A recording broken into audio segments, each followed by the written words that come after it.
Welcome to Turn the Page, page 5. I'm the Reverend Dr. Frank Balgeman, physicist, minister, and your host through this podcast series where faith meets modern life here in Colorado Springs.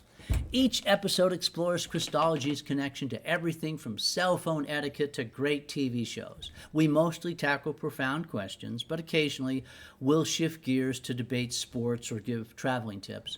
If you're interested in the intersection of ancient wisdom with modern science, with some enjoyable sidebars, then join me as we turn the page. Today we'll be talking about chess and its relationship to Christology. You've got your chessboard in front of you, that old wooden set from your childhood.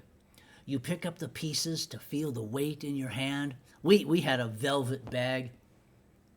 Let's explore the parallels between this ancient game and the most pivotal moment in human history.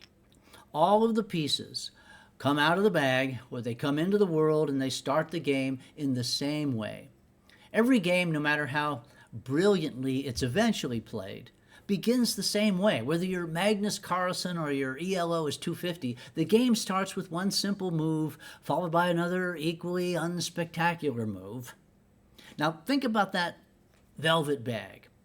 The king and the queen were stored there, along with the bishops, the knights, the rooks, the pawns. They all come into the world the same way. And they're all going to go back into the same bag when the game's over. There's no hierarchy involved in how we come into the world and how we depart. Kings and pawns alike return to the grave. We're all equal in our fundamental humanity, regardless of the roles that we play for a very brief time here on earth. The pieces are set up. We have black facing white. This aesthetic design represents a fundamental tension that defines everything in our existence. Light versus dark, good versus evil, life versus death. The stories we tell have Darth Vader and Luke Skywalker, or Harry Potter and Voldemort. These aren't just opposing forces involved in some random conflict. They make up the structured, meaningful, and intentional interaction that resides inside of the very nature of God before the first move is even made. The white versus black is the image of God before the board is even constructed. The tree of the knowledge of good and evil is placed at the center of God's Garden of Eden, a very good creation with a perfect garden, and yet it's labeled the tree of the knowledge of good and evil. And the tree, it isn't just one part of paradise. It's the central piece around which all the others gather. It's the star of the show, and it's black and white. Every piece on the chessboard represents part of society, one of its various levels. The king and queen are royalty, flanked on either side by bishops who represent religious authority. And on either side of the church, we find the military, and in the corners, the rooks or castles, representing the infrastructure, the buildings inside of which all these people live and move and have their very existence. And out in front, the pawns represent the common people, the ones who build that infrastructure, serve in that army, worship in those pews, and are governed by the royal family. In chess, the king is the most important piece, and yet if you watch how he moves about, he's very weak. It's his wife, his bride, that's able to move about with a mobility that no one else has. This should sound familiar as it mirrors the weakness of the King of Kings dying on the cross, who incidentally is the white king in a very black condition.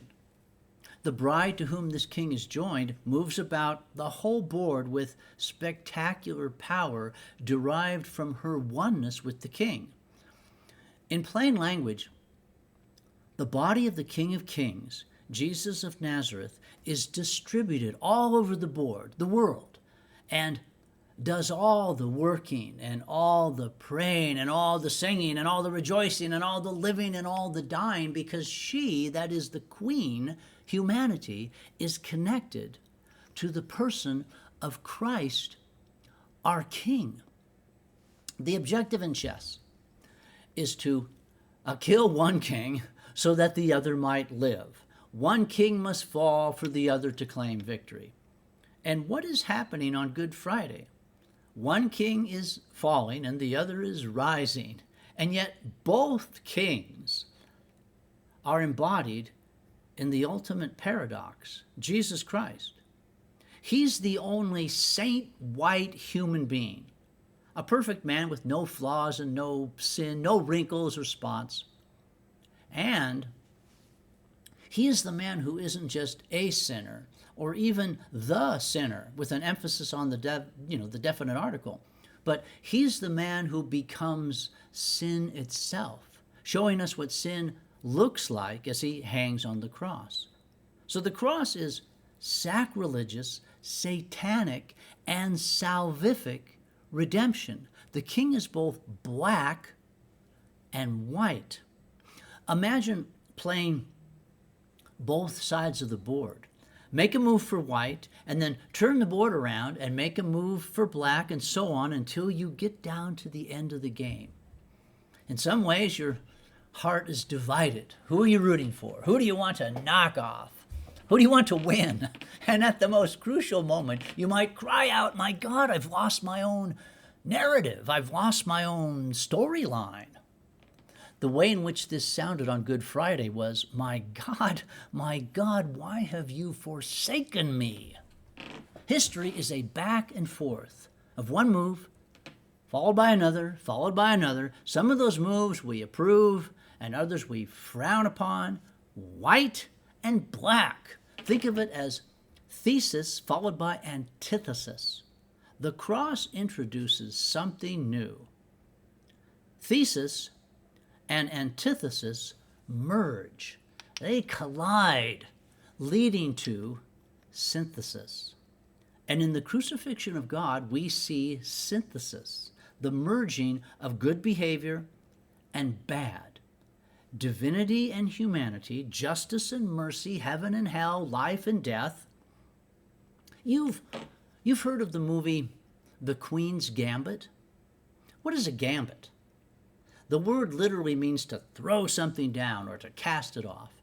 In chess, a gambit is a deliberate sacrificing of material in order to gain a strategic advantage. You give up something in the short term because in the long term, that sacrifice is the very reason you're going to win the game. And this is where chess and Christianity tell the same story. One of the most famous and beloved stories from the Hebrew Bible is the story of Joseph and his brothers. They gambited him. They threw him down into a pit and sold him into slavery, but that apparent short-term loss was the means of salvation for the entire family. It was a classic gambit strategy, but the strategy did not belong to the brothers. It was God's gambit. Every apparent loss and defeat in history is manifesting God's one and only gambit, the cross of Christ. What appears to be defeat is actually a setup for the most spectacular victory in history. It doesn't matter how long you study the Bible or play chess, both the number of possible moves in chess and the infinite content pouring out of every verse in the Bible, you're involved in something that is humbling. No matter how long you study either one, you remain a beginner. Garry Kasparov, who is arguably the greatest chess player who ever lived, once said that chess is like life. When you think you understand it, then it shows you that you don't. I have been studying the Bible for decades, and almost every time I look at a new verse, or a very familiar one, I am surprised by the additional Christology that keeps pouring out of something I've had memorized since childhood. I've used the analogy of a waterfall to describe every single verse in the Bible. You take a trip to your favorite waterfall for relaxation. It's still the same waterfall, but the water coming out of it changes all the time. The same old story of Christ crucified for the sins of the world is new every morning as the crucifixion comes tumbling out of your life or crashing into it with each and every reading and each and every event that happens to you. Listen to Joe Rogan's interview of Magnus Carlsen.